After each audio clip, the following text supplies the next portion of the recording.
6 News. First Alert Weather Extra starts now.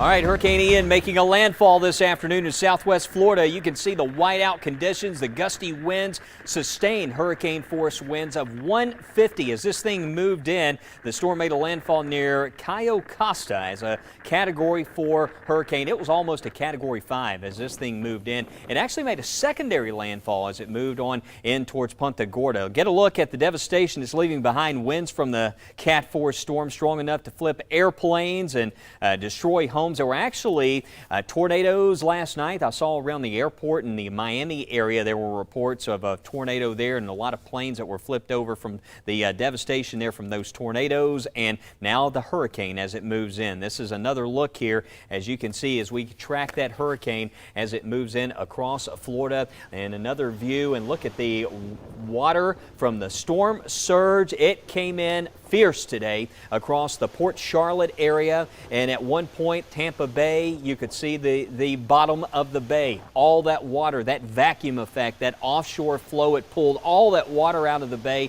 Now it's all coming back. In fact, seeing reports of some bridges out there, some main primary roadways through the Tampa area as that water rushes back in towards St. Pete. But it is a mess certainly across Florida, and right now at this very moment we have critical weather conditions across central Florida. There's extreme wind warnings in effect as that powerful hurricane churns away now, aiming for Orlando, Kissimmee, Florida, and tracking in towards the Florida Turnpike region as it tracks in towards central Florida. It's going to be a slow go tonight.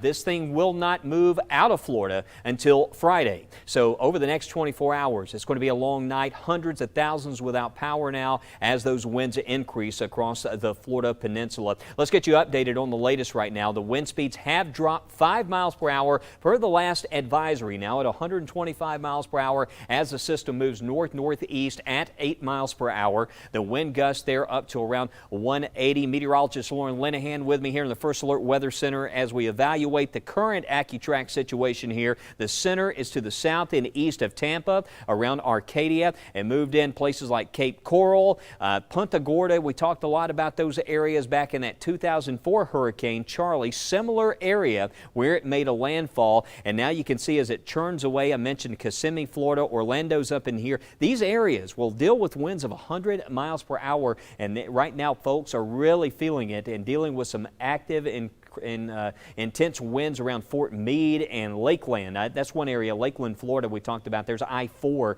You can see all along that stretch right now, probably at least dealing with the tropical storm force wind gusts. This is where some of the most intense weather is happening right now, that northern eye wall. We were looking at some of the water vapor data a few moments ago. It looked like a little bit of dry air starting to kind of wrap in on the southern side. And typically with a landfalling tropical system like this, you have that well-defined eye wall, perfect eye wall in some situations. And then as it moves inland and that ice starts to kind of collapse, you'll see a lot of that heavier rain, those more intense winds really focused on that north and northeastern side of the center of circulation. What Lauren's bringing up, these are actually the wind speeds plotted from the velocity data.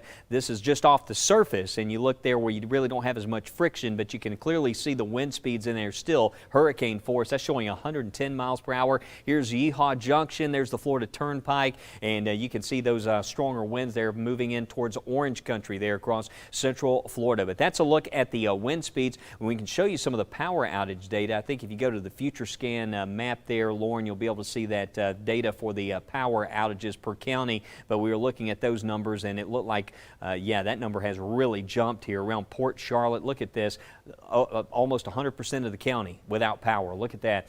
Yeah, it is a mess here tonight as this moves north. Again, looks like the worst of this is going to stay to the east of us as we track this over the next couple days. Now it looks like around Charleston area, Savannah, going to end up with some tropical storm force winds by the weekend as this moves north, but it looks like it stays so far east now now, we don't see a drop of rain in Alabama. We're keeping our forecast dry at the moment as this continues moving to the north direction. The one thing you'll notice today, it was kind of windy, and that's because with this big low pressure system, that's what it is, and that's off to the southeast of us. As the air rushes in towards this storm system, it creates a situation across the broader scale across the region. Indirectly, we deal with some windy conditions, and that's what we're dealing with across Alabama. Winds out of the north to northeast direction. But there's another look there again, as we check out the radar. And we're going to have much more on this hurricane as we continue to track it. I want to bring in meteorologist J.P. Dice. And J.P., you actually flew over this thing before it moved into Cuba a couple days ago, a powerful hurricane. Yeah, I flew just off to the east of it. You could clearly see it on Monday's flight, but today stayed well clear of that storm.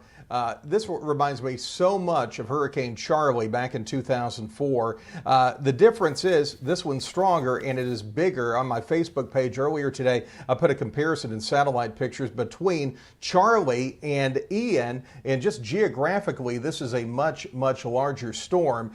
This is going to be impacting tonight. I was talking to some of my friends and family in Central Florida. I grew up in Frostproof. You mentioned Fort Meade earlier, and you're talking about Orange Country. That's exactly what it is, Polk County, Florida. And tonight, that part of Florida, Avon Park, Frostproof, Fort Meade, all the way up through Lake Wales, probably 100 to 120 mile per hour winds. And I do think that current track and what we have been seeing and what you've been showing on television is going to take that perhaps right on up the I-4 corridor. And if you remember from Hurricane Charlie at the Orlando International Airport, when that storm moved through, they were clocking winds at 105 miles per hour. You add all that in, the wind damage, the heavy rain, plus tomorrow as things heat up somewhat, I think you're going to start seeing a lot of tornado warnings begin to show up across the central part of Florida. So it's going to be a lot more active again tomorrow as this storm continues to move off toward the northeast. Well, I was thinking about you last night, JP, because the first thing I thought when we started seeing where this was going, I remember you talking a lot about the time when we were tracking Hurricane Charlie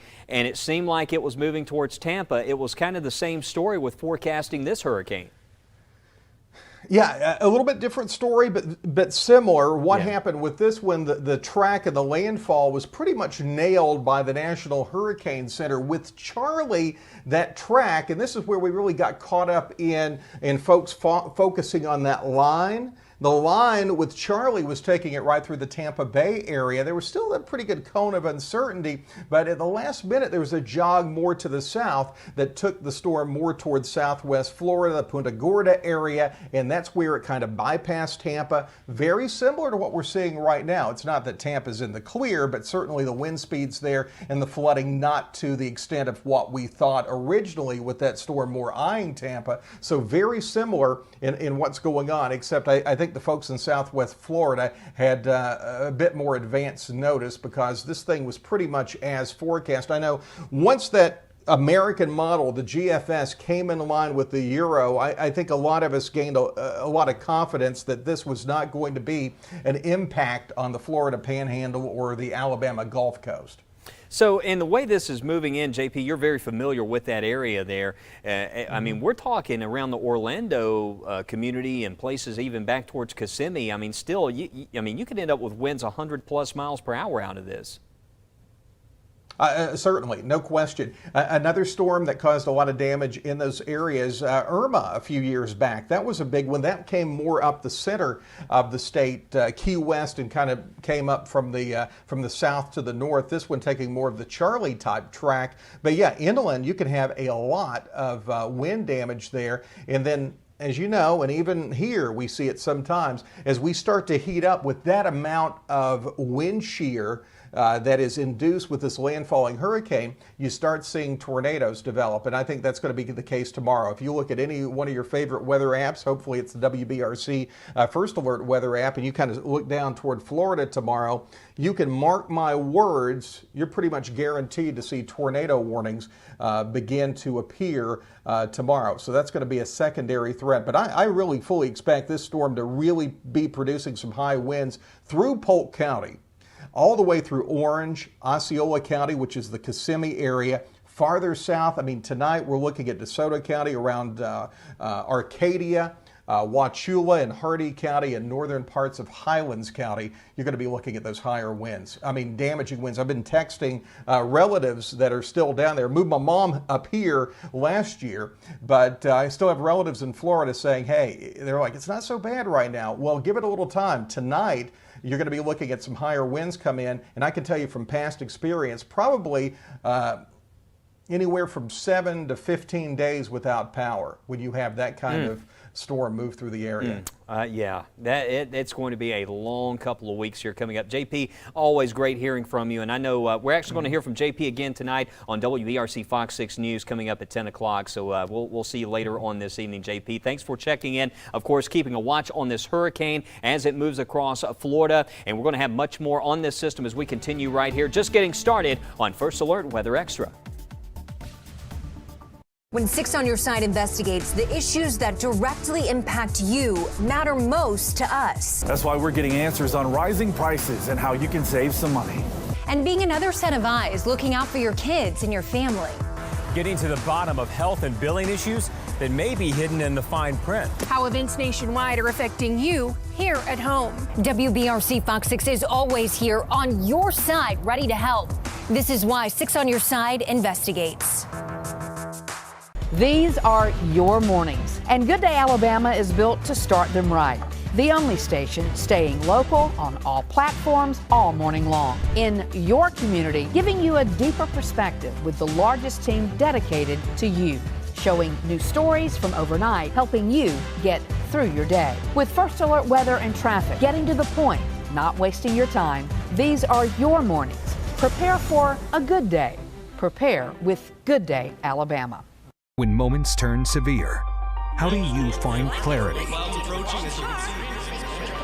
This is your First Alert from the WBRC Fox 6 Weather Team. We're with you as we prepare for this threat. In a season of constant change, when you need to know first, when you need to prepare, only one team gives you the First Alert wherever you are. A trusted team staying ahead of what's next in your neighborhood. Stay alert. Stay with the First Alert Weather Team. Live, new, and on your side, beginning at 9 p.m. In a day filled with clutter and noise, WBRC Fox 6 News breaks down what you need to know before anyone else. With new updates, live and on the scene, answers for your money and your livelihood, with 6 on Your Side investigates. And your First Alert for the hours and days ahead with the WBRC First Alert Weather Team. On your favorite platforms every night. WBRC Fox 6 News at 9 and 10. On your side. All right, welcome back to First Alert Weather Extra, the center of Ian now near Joshua, Florida, but you see some of the video from earlier around Naples, Florida. Look at the water. You know, that storm surge, it just comes in so quickly, and that is one of the most underestimated things with these tropical systems. I never will forget the scenes from Mexico Beach as Hurricane Michael moved in, and that water, it just continues to rise. And north of the center, I mentioned a few moments ago about how in Tampa Bay, we had video coming in earlier. Look at this. You could just see the bay, the water's going. It's like a vacuum effect, but that offshore flow pulled the water out. Now a lot of that water's coming back in. So that's going to also have somewhat of a sloshing effect there as all that water, it's just incredible on a geographical scale what we've seen impact that part of the southeast today with that hurricane moving in. As JP noted before the break, this system, when you look at the center compared to Charlie, almost double in size, a much larger tropical cyclone as it moved in across those areas around Port Charlotte. All right, this is radar, and we're zoomed in really close to the center, and notice the center a little bit more rugged at this point. Doesn't look quite as defined as what we saw earlier. If we had to pick out the eye, let's see if we can try to label that here. It's right in this area. You can see still some little swirls happening, but there's where the eye's located. Here's Avon Park, and there's Lake Placid. That's going to be crossing right there. The Florida Turnpike's back in here. It's going to be crossing around Highway 27 there as it moves north. This is Lake Okeechobee back in here. Tampa's to the north. This is St. Petersburg area. Still quite a bit of rain, and there's some areas in here. I want to go over to meteorologist Lauren Linehan. Lauren, you were showing some numbers a few moments ago. Just blew me away. 18 inches of rain, according to radar estimates in some areas. Insane, and that's been over a 24-hour period. And this is in the spot that is south of where, as we look at this right now, this is the spot where we saw some of that rain to the south, actually. So, Wes, where we actually saw those rainfall totals that were in excess. Those rainfall totals that we saw that were in excess of 18 inches, that was in these spots down closer to the south of Tampa. We're talking around Inglewood. But what we're going to see are those rainfall totals being spread even farther to the north and east, so getting into central Florida. Now, we mentioned that Ian is beginning to weaken a little bit as it moves inland, but we've also, believe it or not, this drier air that has been sitting over central Alabama, bringing us that nice fall, refreshing, crisp air, is actually now making its way down into the Gulf, and some of that air is intruding on that inner core of Ian, and so that's why we're beginning to see it doesn't look quite as impressive as it had earlier on satellite. I say impressive, but it is still causing, unfortunately, impressive impacts. So the eye, basically with that drier air coming in, it's beginning to cut off the southern portion of that eye where it's just not as robust. So you can see the heavier rain basically situated right between Tampa and Fort Myers. That northern part of the eye wall is the one that still has all of that moisture locked up in it and is more robust. So we can see areas east of I-75 now from Arcadia, Florida, up to Fort Meade, frost-proof. In those areas, that's where we're seeing some of that heaviest rain falling now. But you'll notice the storm reports that we have here on the map for the past 24 hours. Notice, as JP was mentioning, on the north side of the northeast side of this system, you can get those spin-up tornadoes. But we're also seeing right here along the immediate coast there from the Suncoast areas down that we've been getting multiple reports of hurricane force wind gusts in excess. I think the highest that we saw with Hurricane Ian offshore was 190 miles per hour. And so all of that then moves inland. But you can even see on the far east side of this also some hurricane force wind gusts. But we've also had that storm surge threat as well. So here we go, Wes, looking at that rain accumulation across the Florida peninsula here. You can really see where that initial band of the heaviest rain with that onshore flow, you just got so much moisture coming in. And that's where we were seeing that rainfall estimate potentially upwards of 18 inches. But even farther north of this, we've been talking about the rainfall forecast in central Florida, even northeast Florida, Daytona Beach, Jacksonville, maybe seeing 2 feet of rain. So throw that in with a storm surge of 12 to 15 feet. Exactly. Unbelievable. Well, right now, Lauren, I was noticing here some of the storm reports coming in. You mentioned some of those higher wind gusts. I was noticing one here, weather station in Port Charlotte, 110 mile per hour wind gusts. That's at 313.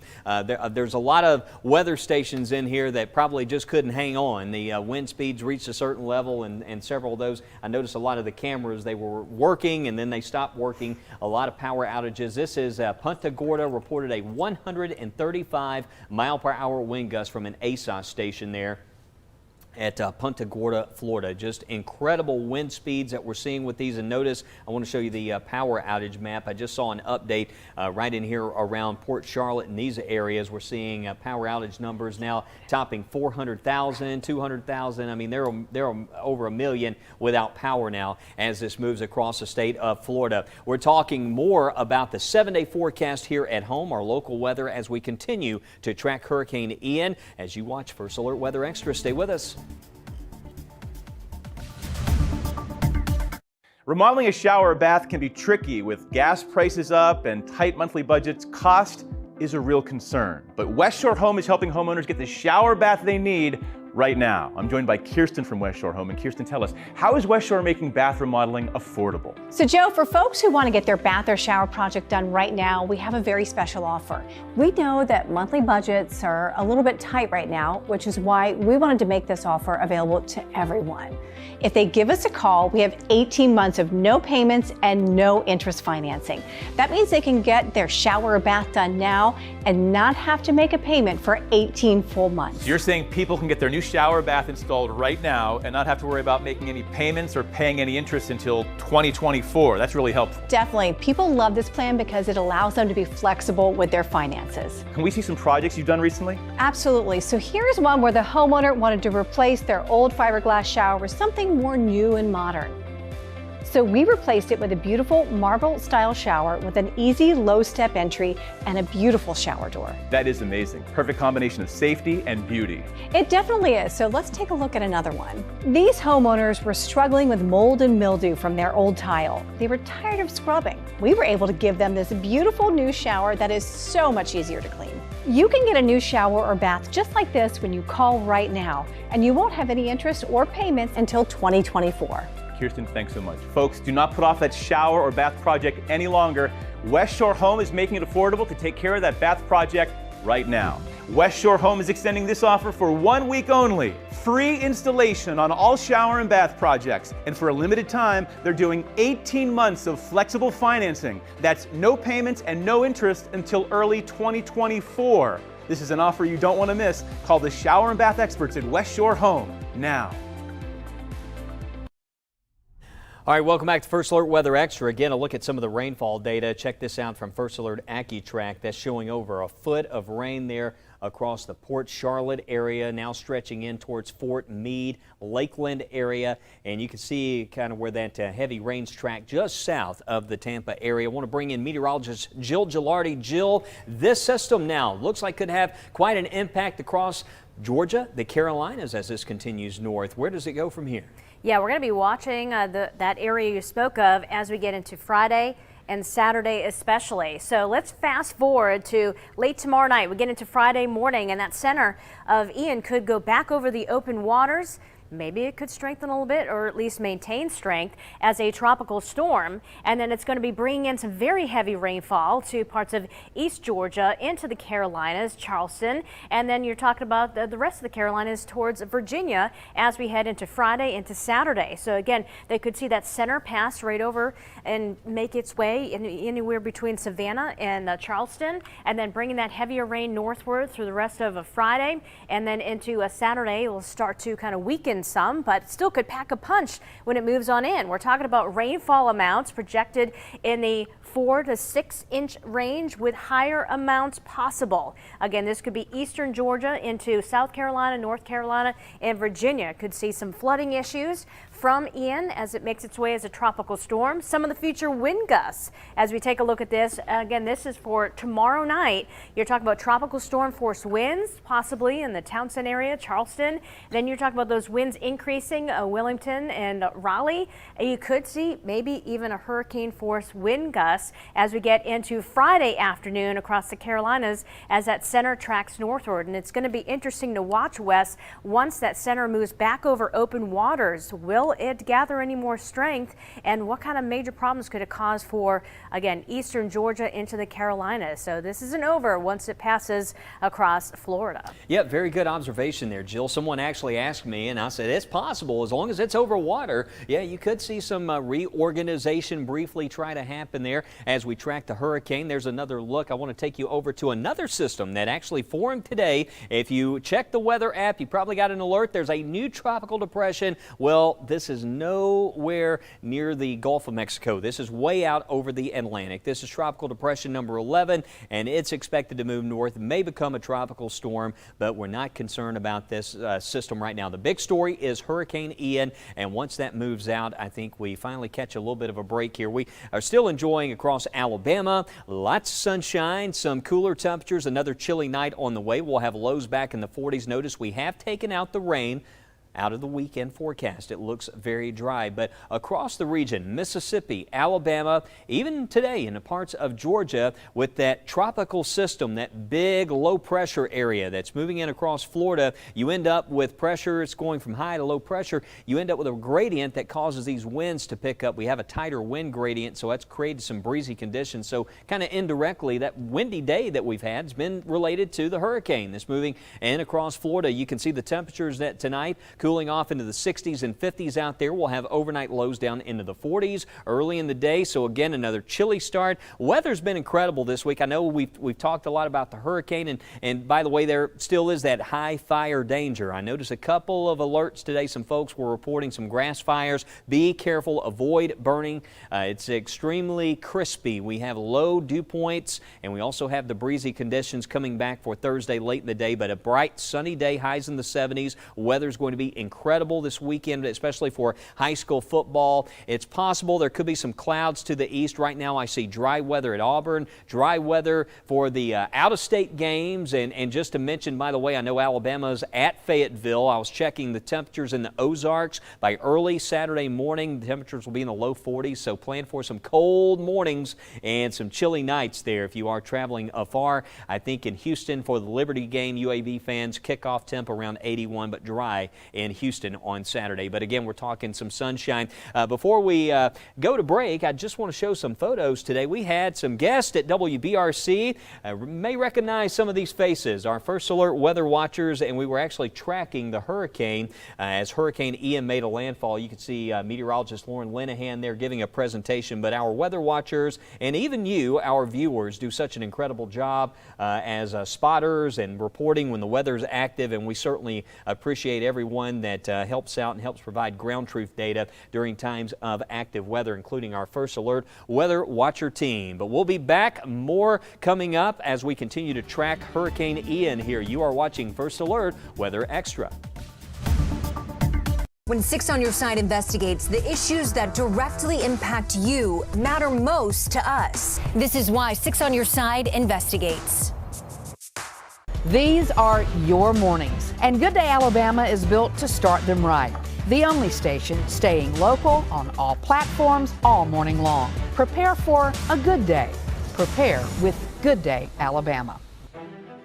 When 6 on Your Side investigates, the issues that directly impact you matter most to us. That's why we're getting answers on rising prices and how you can save some money. How events nationwide are affecting you here at home. WBRC Fox 6 is always here on your side, ready to help.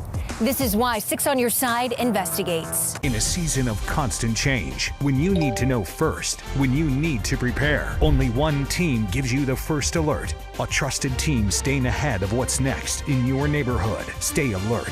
Stay with the First Alert Weather Team. When 6 on Your Side investigates, the issues that directly impact you matter most to us. Being another set of eyes looking out for your kids and your family. This is why 6 on Your Side investigates.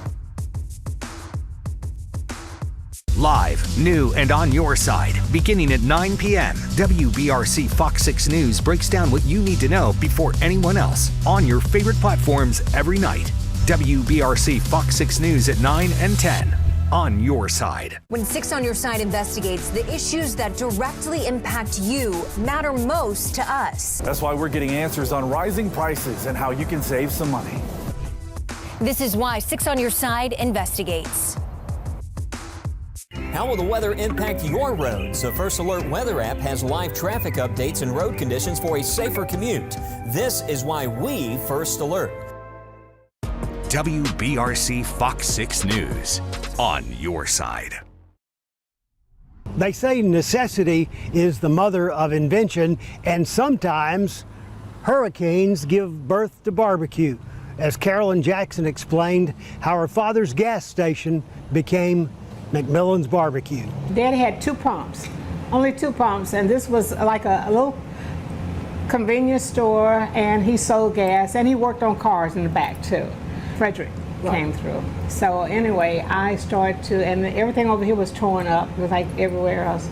So I built a pit out of cinder blocks. There was nothing much left, but no pumps. Before the hurricane, Carolyn had been employed at Scott Paper, where there was a labor strike before the hurricane struck. The strike ended, but that was just the beginning for her dad's new business. With gas lines destroyed at his service station, he decided to keep smoking with the business his daughter had started. I went back to work, and Dad said, "Baby, people still come and want that barbecue. What did you do?" And so from then on, like I said, everything was torn up, so he decided to put our first pit in. He decided not to get any more gas. He didn't want to do that anymore, so he decided to go in the barbecue business. R.C. McMillan, Mr. Mac, as he was known in the Whistler community in Pritchard, died in 2014, but people are still coming for barbecue born of a hurricane. When life hands you lemons, you make lemonade. When nature gives you a hurricane, you start smoking. That's what happened here in the Whistler community, and that is absolutely Alabama.